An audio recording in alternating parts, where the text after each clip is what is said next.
Good morning, students. അപ്പോൾ നമ്മുടെ next ടോപ്പിക്കാണ് ബോണ്ട് പ്രൈസ് വോളറ്റിലിറ്റി. നമുക്കറിയാവുന്നതാണല്ലേ ബോണ്ട് പ്രൈസ് ചേഞ്ചസ് ചെയ്യുന്നല്ലേ. അപ്പോൾ എത്രത്തോളം വോളറ്റൈലാണ് നമ്മുടെ ബോണ്ട് പ്രൈസ് എന്നുള്ളതാണ്. അപ്പം bond price fluctuate in the secondary market just like any other security. നമുക്കറിയാം ഏതൊരു സെക്യൂരിറ്റി പോണക്ക് തന്നെയും ബോണ്ടിൻ്റെ പ്രൈസ് എന്ത് ചെയ്യും മാർക്കറ്റിൽ എപ്പോഴും ഫ്ലക്ച്വേറ്റ് ചെയ്യുന്നുണ്ടായിരിക്കും. The main causes of changes in bond price is changing interest rate. അപ്പോൾ ഇൻട്രസ്റ്റ് റേറ്റിൽ ഉണ്ടാകുന്ന ചേഞ്ചസ് ആണ് ബോണ്ടിൻ്റെ പ്രൈസ് ചേഞ്ച് ചെയ്യാനുള്ള മേജർ റീസൺ എന്ന് പറയുന്നത്. When interest rate rise bond price fall. അതായത് ഇൻട്രസ്റ്റ് റേറ്റ് കൂടുമ്പോൾ ബോണ്ട് പ്രൈസ് ഓട്ടോമാറ്റിക്കായിട്ടും കുറയും. And when interest rate fall, bond price rise. However, how much funds change in price with interest rate depend primarily on three factors: maturity, yield, and credit rating of issuer. അപ്പോൾ ഈ interest rate അനുസരിച്ച് change ഉണ്ടാകാനുള്ള 3 reason factors എന്ന് പറഞ്ഞാൽ maturity of ബോണ്ടും ഈൽഡും credit റേറ്റിംഗുമാണ്. ഈ ഒരു 3 ഫാക്ടേഴ്സിനെ depend ചെയ്തിട്ടാണ് ബോണ്ടിൻ്റെ price interest റേറ്റുമായിട്ട് വെച്ചിട്ട് എപ്പോഴും ചേഞ്ചസ് ഉണ്ടാകുന്നത്. അതായത് മേജറായിട്ടും ഇൻട്രസ്റ്റ് റേറ്റിൽ ഉണ്ടാകുന്ന ചേഞ്ചസ് ആണ് ബോണ്ടിൻ്റെ പ്രൈസ് കൂടാനും കുറയാനും ഉള്ള കാരണം. അതായത് ബോണ്ടിൻ്റെ പ്രൈസ് എന്താണ് അതിൻ്റെ റീസൺ എന്ന് ചോദിച്ചാൽ, ബോണ്ടിൻ്റെ പ്രൈസ് കുറയുന്നു ഇൻട്രസ്റ്റ് റേറ്റ് കൂടുമ്പോൾ. അതായത് ഇൻട്രസ്റ്റ് റേറ്റ് നമ്മുടെ മാർക്കറ്റിൽ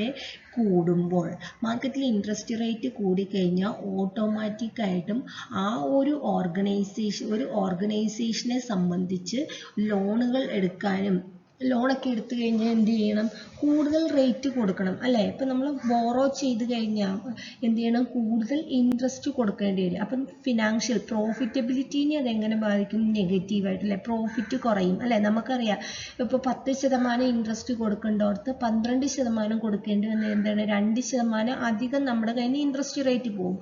അതായത് ആ 2% എന്ന് പറഞ്ഞാൽ എവിടെ അഫക്റ്റ് ചെയ്യും, നമ്മുടെ പ്രോഫിറ്റബിലിറ്റീനെ അഫക്റ്റ് ചെയ്യുന്നുണ്ടായിരിക്കും. ആ ഒരു കോൺസെപ്റ്റിൽ നിന്നിട്ടാണ് നമ്മൾ പറയുന്നത് ഇൻട്രസ്റ്റ് റേറ്റ് കൂടിക്കഴിഞ്ഞാൽ ബോണ്ടിൻ്റെ പ്രൈസ് കുറയും, ഇൻട്രസ്റ്റ് റേറ്റ് കുറഞ്ഞു കഴിഞ്ഞാൽ ബോണ്ടിൻ്റെ പ്രൈസ് കൂടും എന്നുള്ളത്. അതാണ് നമ്മുടെ ഒരു കൺസ്യൂമറെ സംബന്ധിച്ചുള്ള ഒരു കസ്റ്റമറെ സംബന്ധിച്ചുള്ള ബോണ്ടിൻ്റെ പ്രൈസിനെ കുറിച്ചുള്ള അസംഷൻ. ആക്ച്വലി അതാണ് സംഭവിക്കുന്നത്. അതായത് ഇൻട്രസ്റ്റ് റേറ്റ് കൂടിക്കഴിഞ്ഞാൽ ഓട്ടോമാറ്റിക്കായിട്ട് നമ്മുടെ പ്രോഫിറ്റബിലിറ്റി എന്ത് ചെയ്യും, കുറയും അല്ലേ. അപ്പോൾ ഓട്ടോമാറ്റിക്കായിട്ടും ബോണ്ടിൻ്റെ ഈൽഡ് എന്ത് ചെയ്യും, ചേഞ്ചസ് വരും അല്ലേ. അതുകൊണ്ടാണ് ഓട്ടോമാറ്റിക്കായിട്ട് ആ ബോണ്ടിൻ്റെ ഈൽഡ് എന്ത് ചെയ്യും, കുറയുമെന്ന് വിചാരിച്ചിട്ട് എന്ത് ചെയ്യും, ഓട്ടോമാറ്റിക്കായിട്ടും പ്രൈസ് എന്ത് ചെയ്യും, കുറയും. ഇതാണ് സംഭവിക്കുന്നത്. അപ്പോൾ നമുക്കിനി മച്യൂരിറ്റിയും ഈൽഡും ക്രെഡിറ്റ് റേറ്റിംഗും എങ്ങനെയാണ് അഫക്റ്റ് ചെയ്യുന്നത്, എങ്ങനെയാണ് ബോണ്ടിൻ്റെ പ്രൈസ് കൂടാനും കുറയാനും ഒക്കെ കാരണമാവുന്നതെന്ന് നമുക്ക്. Maturity, the greater the length of bonds remaining ten more sensitivity will be changes in interest rate. അതായത് മെച്യൂരിറ്റി കൂടുന്നതിന് അനുസരിച്ച് എന്ത് ചെയ്യും, ലെങ്ത് കൂടുന്നതനുസരിച്ച് മോർ സെൻസിറ്റീവ് ആയിരിക്കും, മോർ വോളറ്റൈൽ ആയിരിക്കും നമ്മുടെ bond. Thus 1 year bond will changes less than 10 year bond or 30 year bond. അതായത് ഒരു വർഷം കഴിയുമ്പോൾ മച്യൂർ ആവുന്ന ബോണ്ടിനുണ്ടാവുന്ന ചേഞ്ചസ് എന്ന് പറയുന്നത് വളരെ കുറവായിരിക്കും. ഏതുമായിട്ട് കമ്പയർ ചെയ്യാൻ 10 ഇയറോ 30 ഇയറോ ബോണ്ട്. അതായത് ബോണ്ടിൻ്റെ മെച്യൂരിറ്റി കൂടുന്നതനുസരിച്ച് വോളറ്റിലിറ്റി എന്ത് ചെയ്യും, ബോണ്ടിൻ്റെ കൂടുന്നുണ്ട്. But it will the same sensitivity to interest rate as a 30 year bond with 1 year to go until maturity. പക്ഷേ മച്യൂരിറ്റി വരെ ഒരേ ഇൻട്രസ്റ്റ് റേറ്റിൽ തന്നെയായിരിക്കും പോകുന്നത്. Thus bond with longer remaining time will be more volatile than those with less time of the maturity. അതായത് bond with more maturity period കൂടുന്നത് അനുസരിച്ച് longer remaining time more volatile ആയിരിക്കും, കൂടുതൽ സെൻസിറ്റീവ് ആയിരിക്കും as compared to less maturity. ഇതിൻ്റെ reason ആണ് നമ്മൾ ഇനി പറയാൻ പോകുന്നത്. എന്തുകൊണ്ടാണ് മെച്യൂരിറ്റി കൂടുന്നത് അനുസരിച്ച് നമ്മുടെ ബോണ്ടിൻ്റെ പ്രൈസിൽ ഭയങ്കര ചേഞ്ചസ് ഉണ്ടാവാനുള്ള റീസൺ എന്നുള്ളത്. അതെന്ന് പറയുന്നത് നമ്മുടെ ഓക്കെ, നമ്മളപ്പോൾ ഇനി പറയാൻ പോകുന്നത് നമ്മുടെ പ്രസൻറ്റ് വാല്യൂ ടേബിളിൻ്റെ ഒരു കാര്യമാണ്. അതായത് പ്രസൻറ്റ് വാല്യൂ ടേബിളിൽ ഇയർ കൂടുന്നതനുസരിച്ചും പെർസെൻറ്റേജ് കൂടുന്നതനുസരിച്ചും വാല്യൂ എന്ത് ചെയ്യും, ഡിക്രീസ് ചെയ്യുന്നുണ്ട് അല്ലേ. ആ ഒരു ഫാക്ടറിനെ വെച്ചിട്ടാണ് നമ്മൾ ഇന്നത്തെ കാര്യം മച്യൂരിറ്റി എന്നുള്ള കാര്യം കൂടുതലായിട്ട് ഡിസ്കസ് ചെയ്യുന്നത്. നിങ്ങൾക്ക് നോക്കിയാൽ കാണാം, നിങ്ങളുടെ ടേബിളിലോട്ട് നോക്കിയാൽ കാണാം 1 ഇയർ 2 ഇയർ 3 ഇയർ അല്ലേ, n നമ്പേഴ്സ് അല്ലേ. നിങ്ങളുടെ പ്രസൻറ്റ് വാല്യൂ ടേബിളിൽ നിങ്ങളുടെ ടെക്സ്റ്റിൽ 321 പേജിലുണ്ട് അല്ലെ. നിങ്ങൾ FM-ൽ നോക്കിയതാണ് ഈ ടേബിൾ, അല്ലെങ്കിൽ ഇതുവരെ നമ്മൾ ക്ലാസ്സുകളിലൊക്കെ പറഞ്ഞതാണ് ബോണ്ടിൻ്റെ കേസിൽ. അപ്പം നമുക്കറിയാം ഇങ്ങോട്ട് പോകും തോറും എന്ത് ചെയ്യുന്നുണ്ട്, വാല്യൂ കുറയുന്നുണ്ട്. 0.9050 ആയിരുന്നു, അതേ സെയിം ഫാക്ടർ 14 ഇയേഴ്സിന് ശേഷം 9656 ആണ് വരുന്നത്. ദെൻ റേറ്റ് കൂടുന്നതിനനുസരിച്ച് 10% എത്തുമ്പോഴത്തേനും 0.909 ആണ്, പക്ഷെ 1% 0.9901 ആണ് വരുന്നത് ഉണ്ടോ. അതായത് അത്രത്തോളം ഡിഫറൻസ് വരുന്നുണ്ട്. റേറ്റ് കൂടുന്നതനുസരിച്ചും ഇയർ കൂടുന്നതനുസരിച്ചും പ്രസന്റ് വാല്യൂ എന്ത് ചെയ്യുന്നു, ഡിക്രീസ് ചെയ്യുകയാണ് ചെയ്യുന്നത്. അതുകൊണ്ടാണ് എന്ത് ചെയ്യുന്നത്, മച്യൂരിറ്റീനെ ആ ഒരു തരത്തിൽ അഫക്റ്റ് ചെയ്യുന്നത്. why should this be happen? എന്തുകൊണ്ടാണ് മച്യൂരിറ്റിയിൽ ഇങ്ങനെ സംഭവിക്കുന്നത്? അതായത് മച്യൂരിറ്റി കൂടുന്നത് അനുസരിച്ച് എന്തുകൊണ്ടാണ് നമ്മുടെ ബോണ്ടിൻ്റെ പ്രൈസ് കൂടുതൽ വൊളാറ്റൈൽ ആകുന്നത്, സെൻസിറ്റീവ് ആകുന്നതിന് present value of the interest payment and principal diminish interest rate rise. അതായത് because the present value of interest payment and of the principal diminish as interest rate rise. അതായത് interest rate കൂടുന്തോറും നമ്മൾ കണ്ടു value എന്ത് ചെയ്യുന്നുണ്ട്, കുറയുന്നുണ്ട്. അതുപോലെ the present value increase when interest rate decrease. Likewise the length of the time remaining until maturity greater the bond time lesser the present value അല്ലെ. നമ്മൾ കണ്ടു റൈറ്റിലോട്ട് നോക്കുകയാണെങ്കിൽ നിങ്ങൾക്ക് കാണാം ഓരോ ഇയർ കഴിയുമ്പോഴും എന്ത് ചെയ്യും, പ്രസന്റ് വാല്യൂ എന്ത് ചെയ്യുന്നു, കുറയുന്നുണ്ട്. അതുപോലെ ഇൻട്രസ്റ്റ് റേറ്റിന്റെ കേസിൽ നോക്കുകയാണെങ്കിലും ഡിസ്കൗണ്ടിങ് ഫാക്ടർ, ഡിസ്കൗണ്ടിങ് പെർസെൻറ്റേജ് നോക്കിയാലും അറിയാം, പെർസെൻറ്റേജ് കൂടുന്നതനുസരിച്ച് എന്ത് ചെയ്യുന്നുണ്ട്, കുറയുന്നുണ്ട്. അതുകൊണ്ടാണ് അപ്പോൾ നമ്മൾ 10 വർഷത്തിന് ശേഷം വരുന്ന ബോണ്ടിന്റെ എന്തായിരിക്കും വാല്യൂ, പ്രസന്റ് വാല്യൂ വെച്ച് നോക്കുമ്പോൾ എന്തായിരിക്കും, കുറവായിരിക്കും, വാല്യൂ കിട്ടുന്നത് കുറവായിരിക്കും. അതുകൊണ്ടാണ് നമ്മൾ എന്ത് ചെയ്യുന്നത്, കൂടുതൽ വൊളറ്റൈൽ, നമുക്ക് റിസ്ക് കൂടുന്നു. അപ്പോൾ എന്ത് ചെയ്യുന്നുണ്ട്, വൊളറ്റൈൽ ആവും, എപ്പോഴും ചേഞ്ചസ് ഉണ്ടാകും. Because the present value of any future payment is inversely proportional to length of the time and to interest rate. Rising interest rate causes the price of the bond with a long remaining term to drop more than those with shorter remaining terms. Shorter remaining ടേംസിനെ കഴിഞ്ഞും കൂടുതൽ volatile ആണ്. അതിൻ്റെ reason ആണ് ഞാൻ ഇപ്പോൾ പറഞ്ഞ present വാല്യൂവിൻ്റെ എന്ത് ചെയ്യുന്നുണ്ട്, കുറയുകയാണ് ചെയ്യുന്നത് അല്ലെ. വാല്യൂ അങ്ങോട്ട് പോകുന്നതിലും ഡിക്രീസ് ചെയ്യുന്നു. അപ്പം നമുക്കറിയാം നിങ്ങളുടെ ആ ഒരു ടേബിളിൽ നിങ്ങൾ നോക്കിയാൽ കാണാം, രൂപയുടെ 10% റേറ്റിൽ 1 ഇയറിൽ നമ്മൾ നോക്കുകയാണെങ്കിൽ എന്താണ് 0.909 ഉണ്ട്. ആഫ്റ്റർ 5 ഇയേഴ്സ് നമ്മൾ നോക്കുകയാണെങ്കിൽ 0.6209 ഉള്ളൂ. അതായത് വാല്യൂ ഡിക്രീസ് ചെയ്ത് പോവുകയാണ്. അപ്പം ലെങ്ത് കൂടുന്നതനുസരിച്ച് എന്താണ്, നമുക്ക് കിട്ടുന്ന എമൗണ്ട് എന്ത് ചെയ്യും, കുറഞ്ഞുകൊണ്ടേ ഇരിക്കും അല്ലേ. അതായത് നമ്മുടെ മണി വാല്യൂ എന്ത് ചെയ്യുന്നുണ്ട്, കുറയുന്നുണ്ട്. അതായത് നിങ്ങൾക്ക് ഇപ്പോൾ നിങ്ങളുടെ കയ്യിലൊരു ബോണ്ട് ഉണ്ടെന്ന് വിചാരിക്കും, 1 വർഷം കഴിയുമ്പോൾ നിങ്ങൾക്ക് അത് റിലീസ് ചെയ്യുകയാണ്, മെച്യൂർ ആവുകയാണെങ്കിൽ നിങ്ങൾക്ക് ഇപ്പോൾ നിങ്ങൾക്ക് കിട്ടുന്ന എമൗണ്ട്, അതായത് നിങ്ങൾക്ക് ഇപ്പോൾ 100 രൂപ കിട്ടുന്നുണ്ടെങ്കിൽ ആ 100 രൂപ കൊടുത്തിട്ട് അടുത്ത വർഷം കിട്ടുന്ന ഒരു സാധനം എന്ത് ചെയ്യില്ല, 10 വർഷത്തിന് ശേഷമാണ് ആ ബോണ്ട് റിലീസ് ആകുന്നതെങ്കിൽ നമുക്ക് ആ എമൗണ്ട് വെച്ചിട്ട് വാങ്ങാൻ കഴിയുമോ, ഇല്ല. അപ്പം അതുകൊണ്ടാണ് അങ്ങോട്ട് പോകും തോറും എന്ത് ചെയ്യും, നമ്മുടെ റിസ്ക് കൂടുകയാണ്. അതുകൊണ്ടാണ് കൂടുതൽ വൊളറ്റൈൽ ആകുന്നത്. അപ്പം നിങ്ങളുടെ ടേബിൾ നോക്കിയാൽ നിങ്ങൾക്ക് കറക്റ്റായിട്ട് മനസ്സിലാക്കാം. ഈ എക്സ്പ്ലനേഷൻ്റെ ഒന്നും ആവശ്യമില്ല, ഇത് ജസ്റ്റ് ഒന്ന് കൊടുത്തിട്ടുണ്ടെന്നേ ഉള്ളൂ. അപ്പം നിങ്ങൾക്ക് ഇത് മനസ്സിലാക്കാൻ വേണ്ടിയിട്ടാണ്, നിങ്ങൾക്ക് എക്സാം പോയിന്റ് ഓഫ് വ്യൂവിൽ ഇമ്പോർട്ടൻ്റ് ആണ്. അതോടൊപ്പം കുറച്ചുകൂടെ നമ്മുടെ ബോണ്ട് മാർക്കറ്റിനെ മനസ്സിലാക്കാൻ വേണ്ടിയിട്ടാണ് ഞാൻ കുറച്ച് ഡീറ്റെയിൽ ആയിട്ട് പറയുന്നത്. On the other hand, if interest rate drop, the present value of each payment increase proportionately. നിങ്ങൾ നോക്കിയാൽ അറിയാം, റേറ്റ് കുറയുന്നതിനനുസരിച്ച് നമുക്ക് എന്ത് ചെയ്യുന്നുണ്ട്, നമ്മുടെ പ്രസന്റ് വാല്യൂ ഇൻക്രീസ് ചെയ്യുന്നുണ്ട് അല്ലേ. അതായത് നിങ്ങൾക്കറിയാം 1% ആണെങ്കിൽ 0.9901 ആണ്. അതുപോലെ 0.25% ആണെങ്കിൽ വരുന്നത് 9975 വരുന്നുണ്ട് അല്ലേ. അപ്പോൾ നിങ്ങൾ 2% നോക്കിയാൽ, നിങ്ങളുടെ ടെക്സ്റ്റിലോട്ട് നോക്കിയാൽ അറിയാം 0.9804 ആണ് വരുന്നത്. അതേ സംഭവം തന്നെ 17 നോക്കിയാൽ 0.8547 ആണ് വരുന്നുള്ളൂ അല്ലെ, റേറ്റ് കൂടുന്നതനുസരിച്ച്. സോ അതുകൊണ്ടാണ് നമ്മുടെ മച്യൂരിറ്റിയും ഇൻട്രസ്റ്റ് വോളാറ്റൈൽ, മെച്യൂരിറ്റി കൂടുതൽ വോളാറ്റൈൽ ആകും എന്ന് പറയുന്നത്. ഓക്കെ, ക്ലിയർ ആയി ഞാൻ വിചാരിക്കുന്നു മെച്യൂരിറ്റി എങ്ങനെയാണ് നമ്മുടെ ബോണ്ടിന്റെ പ്രൈസിനെ ചെയ്യുന്നത്. Then next second one, yield. Bond with higher yield will be less volatile than bond with low yield. അപ്പം ബോണ്ട് വിത്ത് ഹയർ ഈൽഡ് ഉള്ളത് ബി ലെസ് വോളാറ്റൈൽ ആയിരിക്കും. കൂടുതൽ ഈൽഡ് ഉള്ള ബോണ്ട് കുറച്ച് വോളാറ്റൈൽ ആയിരിക്കും. ബോണ്ട് വിത്ത് ലോ ഈൽഡ് എന്ന് പറയുന്നത് higher volatile ആയിരിക്കും. ഈ ഒരു സെന്റൻസ് ആണ് നിങ്ങൾ ഓർത്തിരിക്കേണ്ടത്. Bond with higher yield less volatile ആയിരിക്കും. Bond with low yield. Bond with yield have more prevailing interest rate, sometimes called caution bond. Because those bonds help to caution against falling price.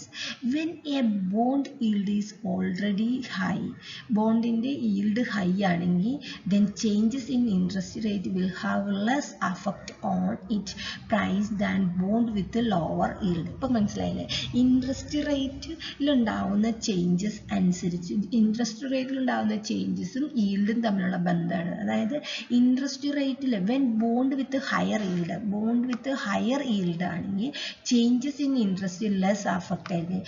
Interest റേറ്റിൽ ഉണ്ടാകുന്ന changes ചെറുതായിട്ടൊന്ന് ബാധിക്കുകയുള്ളൂ. But bond with lower yield ആണെങ്കിൽ with high effect ആയിരിക്കും. ഞാനൊരു എക്സാമ്പിളോട് കൂടി ഇവിടെ പറയുന്നുണ്ട്. ഇത് interest rate increase 1% or 100 base point ആണ്, 1% കൂടി നിങ്ങൾ വിചാരിക്കുക.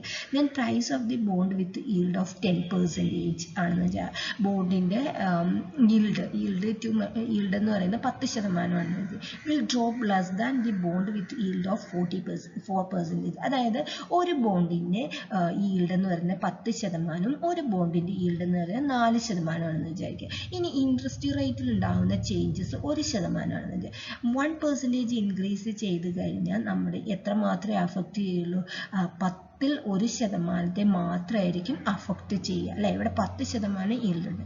ബട്ട് ബോണ്ട് വിത്ത് 4% ആണെങ്കിൽ എന്താണ്, ഈൽഡ് 4% മാത്രം, അല്ലെങ്കിൽ 1/4, അല്ലെ. 1/4 എന്ന് പറയുന്നത് എന്താണ്, ഹാഫ് പോർഷനെ തന്നെ അഫക്റ്റ് ചെയ്യുന്നുണ്ട്. അതാണ് നിങ്ങൾക്ക് മനസ്സിലാക്കാൻ ഏറ്റവും വലിയ എക്സാമ്പിൾ ആണിത്. അപ്പോൾ അതുകൊണ്ടാണ് എന്ത് പറയുന്നത്, ബോണ്ട് വിത്ത് ഹയർ ഈൽഡ് ആണെങ്കിൽ ലെസ് വോളാറ്റൈൽ ആണ്. അതായത് നമുക്ക് വേറൊരു എക്സാമ്പിൾ പറയാം. നമുക്കിപ്പോൾ ഫിനാൻഷ്യലി നമ്മൾ ഭയങ്കര സ്ട്രോങ് ആണെന്ന് വിചാരിക്കുക. ഭയങ്കര സ്ട്രോങ് ആണെങ്കിൽ നമുക്ക് ചെറിയൊരു പാളിച്ചൊന്നും പറ്റി എന്ത് ചെയ്യില്ല. ഇപ്പം നമ്മളൊരു 10 crore rupees ഒക്കെ അങ്ങനെ കയ്യിൽ റൊട്ടേറ്റ് ചെയ്യാനുള്ള ഒരു പേഴ്സൺ ആണെന്ന്, അയാളെ സംബന്ധിച്ച് ഒരു 10 lakhൻ്റെയോ അല്ലെങ്കിൽ ഒരു 20 lakhൻ്റെ, ഈവൻ 1 crore എന്തെങ്കിലും ഒരു പാളിച്ച സംഭവിച്ചാൽ എന്ത് ചെയ്യാം, റിക്കവർ ചെയ്യാം. കാരണം എന്താണ്, അയാൾക്കുടെ 10 crore ആണ് 1 crore എന്തെങ്കിലും സംഭവിച്ചെന്ന് വിചാരിക്കുക.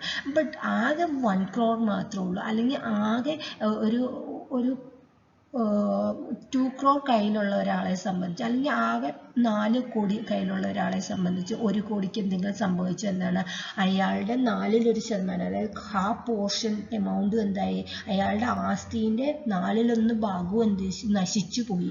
മറ്റേ ആളുടെ എത്രയാണ്, 10ൽ 1% മാത്രം, അല്ലെ. ഒരു 10 കോടിയുള്ള അല്ലെ സംബന്ധിച്ച്. ദാറ്റ്സ് ഇൻ കേസ് ഓഫ് ഈൽഡും ഇൻട്രസ്റ്റ് റേറ്റും തമ്മിലുള്ള ബന്ധം. അപ്പോൾ ഇൻട്രസ്റ്റ് റേറ്റ് കൂടുന്നതനുസരിച്ച് ഈൽഡ് കൂടുതലുള്ള ബോണ്ടിനെ സംബന്ധിച്ച് ഒന്നും സംഭവിക്കില്ല, പ്രൈസ് ലെസ് വോളാറ്റൈൽ ആയിരിക്കും, പ്രൈസ് ചേഞ്ച് ഒന്നും ഉണ്ടാവില്ല. പക്ഷേ ഈൽഡ് കുറവുള്ള ബോണ്ടിനെ സംബന്ധിച്ച് പെട്ടെന്ന് പ്രൈസിൽ ചേഞ്ചസ് ഉണ്ടായിരിക്കും.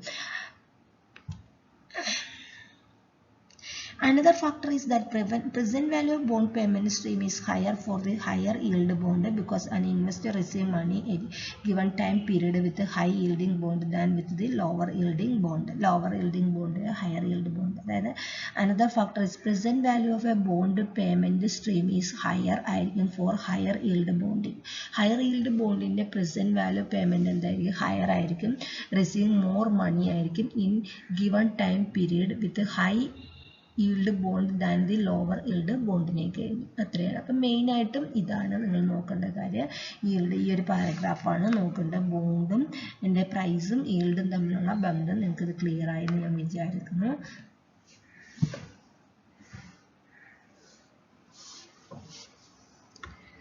ദെൻ നെക്സ്റ്റ് നമ്മുടെ ഇൻട്രസ്റ്റ് റേറ്റിനെ അഫക്റ്റ് ചെയ്യുന്നതെന്ന് പറഞ്ഞാൽ നമ്മുടെ ബോണ്ടിൻ്റെ പ്രൈസിനെ അഫക്റ്റ് ചെയ്യുന്നത് കറൻറ്റ് ഇൻട്രസ്റ്റ് റേറ്റ് ആണ്. നമ്മുടെ കറൻറ്റ് ഇൻട്രസ്റ്റ് റേറ്റ് കൂടുതലാണെങ്കിൽ ഇപ്പോൾ എക്സിസ്റ്റ് ചെയ്യുന്ന ഇൻട്രസ്റ്റ് റേറ്റിനെ വെച്ചിട്ടാണ് ഞാൻ പറയുന്നത്.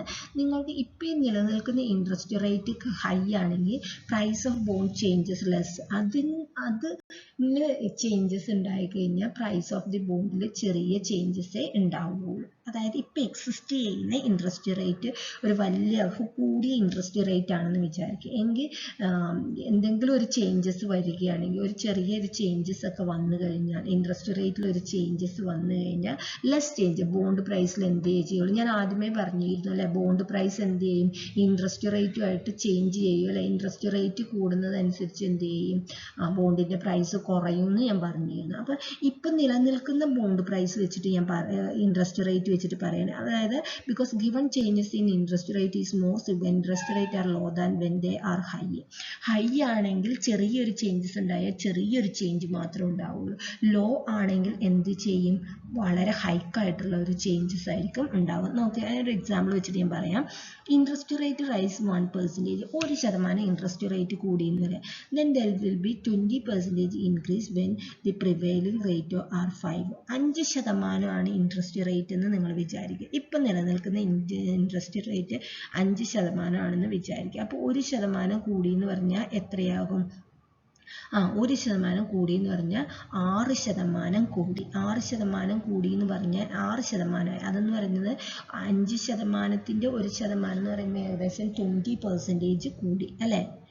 5%-ൻ്റെ 1% എന്ന് പറയുമ്പോൾ എന്താണ്, 20% ഇൻക്രീസ് ഉണ്ട്. But only 10% increase when prevailing interest rate 10%. 10% interest rate എന്ന് നിങ്ങൾ വിചാരിക്കാം. 10% ഇൻട്രസ്റ്റ് റേറ്റ് നിലനിൽക്കുന്നത്. അപ്പോൾ 1% കൂടി എന്ന് പറഞ്ഞാൽ എത്രയാണ്, 10% മാത്രമാണ് കൂടിയിട്ടുള്ളത്. നിങ്ങൾക്ക് മനസ്സിലായത്? അതായത് 5%-ൻ്റെ 1% എന്ന് പറയുമ്പം 5%-ൽ 1 കൂടി എന്ന് പറഞ്ഞാൽ, അതായത് ഇപ്പം നിലനിൽക്കുന്ന ഇൻട്രസ്റ്റ് റേറ്റ് 5%ആണ്. അത് 6 എന്ന് പറഞ്ഞാൽ 1% കൂടി. 1% കൂടി എന്ന് പറഞ്ഞാൽ എത്രയാണ്, 20% ഇൻക്രീസ് ഉണ്ടായി.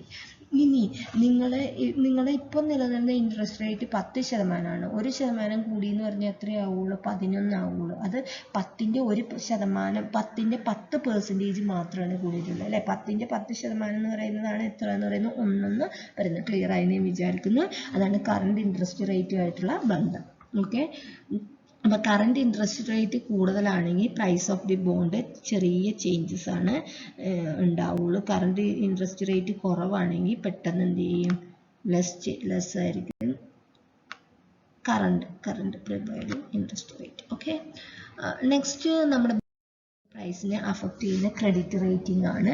Credit rating, the better the credit rating of bonds issuer, the less sensitive the bond price will be to interest rate. Vice versa, when the credit rating of a issuer is low, the bond price will move more than one that better credit rating. Credit rating എന്താണെന്ന് നിങ്ങൾക്കറിയാം. അതായത് capacity or ability, it's a quantitative assessment of the capacity of the ability of the persons to giving their amount അല്ലേ. നമുക്കറിയാം, നമുക്ക് കൊടുത്തു തീർക്കാനുള്ള കപ്പാസിറ്റീനെ വെച്ചിട്ട് നമ്മളൊരു ക്വാണ്ടിറ്റേറ്റീവായിട്ട് ഇവാലുവേറ്റ് ചെയ്യുന്നതാണ്. അപ്പോൾ better the credit rating on bond issuer, നമ്മൾ ഇഷ്യൂ ചെയ്യുന്ന കമ്പനി നല്ലൊരു ക്രെഡിറ്റ് റേറ്റിംഗ് ഉള്ള കമ്പനിയാണ്. ലെസ് സെൻസിറ്റീവ് ആയിരിക്കും bond price will be interest rate. അതായത് ഇൻട്രസ്റ്റ് റേറ്റ് കൂടി എന്ന് വിചാരിച്ചിട്ട് എന്ത് ചെയ്യില്ല, വളരെ ചേഞ്ചസ് ഒന്നും ഉണ്ടാവുകയില്ല. When the credit rate of issuer is low ആണ്, കുറവാണ്. അതായത് ഇപ്പം നമുക്ക് പറയാം, നമ്മളിപ്പോൾ ഒരാൾക്ക് കടം കൊടുത്തു എന്ന് വെച്ച് എമൗണ്ട് കടം കൊടുക്കുന്ന സമയത്ത് നമ്മൾ വിചാരിക്കും ഓൻ തന്നു തീർക്കാൻ ആസ്തി ഉണ്ടോ എന്ന് നമ്മൾ ജസ്റ്റ് ഒന്ന് തിങ്ക് ചെയ്യും അല്ലേ. നല്ലൊരു കപ്പാസിറ്റി ഉള്ള ഒരാളെ സംബന്ധിച്ചാണെങ്കിൽ എന്ത് ചെയ്യും, അയാൾക്ക് പെട്ടെന്ന് തന്നു തീർക്കാൻ കഴിയും. ഇനി നമ്മളിപ്പോൾ 10% ഇൻട്രസ്റ്റ് തരണം എന്ന് പറഞ്ഞു, ഇനി അത് 11 ആക്കിയാൽ അയാളെ സംബന്ധിച്ച് എന്താണ്, ഒരു പ്രശ്നവും ഇല്ല. അപ്പോൾ നമ്മൾ ഇഷ്യൂ ചെയ്യുന്ന കമ്പനി നല്ല ഫിനാൻഷ്യലി സ്ട്രോങ് ആയിട്ടുള്ള ബോണ്ട് ഇഷ്യൂ ചെയ്യുന്ന കമ്പനി ഫിനാൻഷ്യലി സ്ട്രോങ് ആണെങ്കിൽ എന്ത് ചെയ്യില്ല, ലെസ് വൊളാറ്റൈൽ ആയിരിക്കും. ആ ബോണ്ട് ഇൻട്രസ്റ്റ് റേറ്റ് കൂടി എന്ന് വിചാരിച്ചിട്ട് എന്ത് ചെയ്യില്ല, ആ കമ്പനിക്ക് കൊടുത്തു തീർക്കാനുള്ള കപ്പാസിറ്റി ഉണ്ട്. അതുകൊണ്ട് എന്ത് ചെയ്യില്ല, പ്രോഫിറ്റബിലിറ്റീനെ അത്രയ്ക്കങ്ങ് ബാധിക്കില്ല.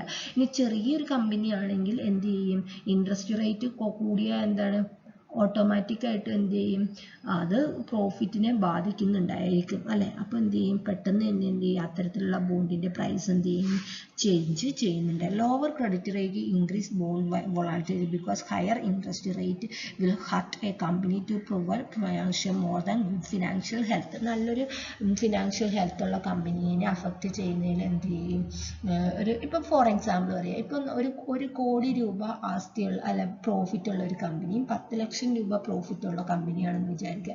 ഇപ്പം ഇൻട്രസ്റ്റ് റേറ്റ് 10% ആയിരുന്നത് 1% കൂടി 11% ആയി എന്ന് വിചാരിക്കുക. അപ്പം 11% ആവുന്ന സമയത്ത് 1 കോടി രൂപ പ്രോഫിറ്റ് ഉള്ള കമ്പനിയെ സംബന്ധിച്ച് എന്താണ്, അവരുടെ ഒരു ചെറിയൊരു പോർഷനാണ് പോകുന്നത്. പക്ഷെ 10 ലക്ഷം മാത്രം പ്രോഫിറ്റ് ഉള്ള കമ്പനി അല്ല 5 ലക്ഷം മാത്രം പ്രോഫിറ്റ് ഉള്ള കമ്പനിയെ സംബന്ധിച്ച് അവർക്കൊരു വലിയ എമൗണ്ട് അവരുടെ പ്രോഫിറ്റിന് എടുത്ത് പോകും. ഇൻട്രസ്റ്റിലോട്ട് പിന്നെ അഡീഷണൽ ആയിട്ട് കൊടുക്കണം. ആക്ച്വലി 1% കൂടിയെങ്കിൽ. അപ്പം നമ്മളെ സംബന്ധിച്ച് എന്താണ്, ബോണ്ടിന് കിട്ടുന്ന പ്രോഫിറ്റിൽ എന്ത് ചെയ്യും, വളരെ ചേഞ്ചസ് ഉണ്ടായിരിക്കും അല്ലെ. ബോണ്ടിന് കിട്ടുന്ന ആ ഈൽഡിന് വളരെ ചേഞ്ചസ് ഉണ്ടായിരിക്കും. അത്തരത്തിലുള്ള ഫിനാൻഷ്യലി സ്ട്രോങ് അല്ലാത്ത കമ്പനീൻ്റെ എന്ത് ചെയ്യും, പെട്ടെന്ന് ബോണ്ടിൻ്റെ പ്രൈസ് ചേഞ്ചസ് വരുന്നുണ്ടായിരിക്കും. അപ്പോൾ ഇത്രയും കാര്യങ്ങളാണ് ഏതാണ് ബോണ്ടിൻ്റെ പ്രൈസും. ബോണ്ടിൻ്റെ പ്രൈസ് വോളറ്റൈൽ ചെയ്യാനുള്ള മെയിൻ കാരണം ഇൻട്രസ്റ്റ് റേറ്റ് ആണ്. അപ്പോൾ ഇൻട്രസ്റ്റ് റേറ്റിനെ എങ്ങനെയാണ് മാച്യൂരിറ്റിയും പ്രിവൈലിംഗ് ഇൻട്രസ്റ്റ് റേറ്റും ഈൽഡും ക്രെഡിറ്റ് റേറ്റും അഫക്റ്റ് ചെയ്യുന്നതെന്നുള്ള കാര്യമാണ് ഞാനിപ്പോൾ പറഞ്ഞു തന്നിട്ടുള്ളത്. ഓക്കെ, ഇത്രയും കാര്യങ്ങൾ ക്ലിയർ ആയി ഞാൻ വിചാരിക്കുന്നു. വളരെ സിമ്പിളാണ്, നിങ്ങളിത് ശരിക്കും മനസ്സിലാക്കുക. ഇതാണ് ആക്ച്വലി നമ്മുടെ ബോണ്ട് മാർക്കറ്റിൽ നടക്കുന്ന സംഭവം.